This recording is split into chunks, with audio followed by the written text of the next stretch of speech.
సమ్మక్క సారలమ్మ జాతరకు సంబంధించి చాలా రోజుల నుంచి నేను చిన్నతనం నుంచి కూడా చూస్తున్నాను సార్. ప్రభుత్వాలు కోట్ల రూపాయలు ఇన్ఫ్రాస్ట్రక్చర్ కోసం ఖర్చు పెడతా ఉంటే అవి ప్రతి ఏడాది ప్రతి 2 నెలలకు ఒకసారి పెడతా ఉంటాయి. పాతవి పోతూ ఉంటాయి, మళ్ళీ కొత్త వేస్తూ ఉంటాయి. అట్లా కాకుండా పర్మనెంట్గా ఒకసారి వేసినామంటే ఈసారి మళ్ళొకసారి దానికోసం ఖర్చు పెట్టేటువంటి అవకాశం లేకుండా ఒకటి చేయాలి సార్.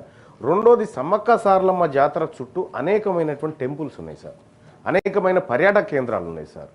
సో ఇక్కడ కూడా ఇన్ఫ్రాస్ట్రక్చర్ పెంచాల్సినటువంటి అవసరం ఉంది సార్. అక్కడ మౌలిక సదుపాయాలు పెరగడం వల్ల పర్యాటకులు కూడా పెరిగిపోతారు సార్. ఇంకా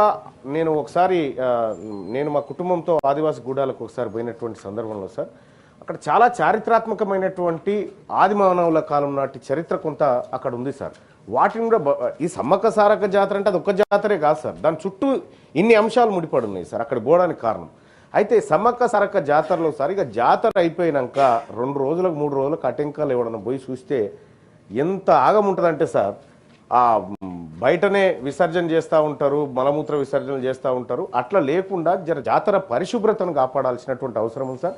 అలాగే హెల్త్కి సంబంధించినటువంటి సార్, కోట్లాది మంది వచ్చినప్పుడు హెల్త్ ఇష్యూస్ ఉంటాయి సార్, అంటురోగాలు వస్తూ ఉంటాయి, రకరకాల సమస్యలు వస్తూ ఉంటాయి. కాబట్టి రాష్ట్ర ప్రభుత్వం అన్ని శాఖలతో సమన్వయం చేసుకొని ఆ జాతరను విజయవంతం చేయాలని కోరుకుంటా ఉన్నాం సార్.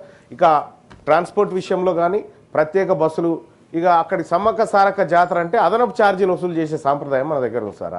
ఈ ఆర్టీసీ బస్సులు వేసి అదనపు ఛార్జీలు వసూలు చేసి జాతర స్పెషల్ అని రాసి ఇంకా దాని మీద 100 రూపాయలు ఉంటే 200 తీసుకుంటారు. అటువంటిది లేకుండా సో ప్రజలందరూ ఫ్రీగా పోయేటట్టు, మరి అక్కడికి ఈ జాతరకు పోతుంది కాబట్టి మహిళలకు ఉచిత బస్సు లేదనేటువంటి కార్యక్రమం కూడా తెరపైకి వచ్చే అవకాశం ఉంది. కాబట్టి మహిళలందరికీ ఫ్రీగా సమ్మక్క సారక్క జాతర పోవడానికి విస్తృతంగా రాష్ట్ర వ్యాప్తంగా అన్ని జిల్లాల నుంచి ఏర్పాటు చేయాలని తమరి ద్వారా కోరుతా ఉన్నాను సార్. అంజిరెడ్డి గారు, ఒక్క నిమిషం.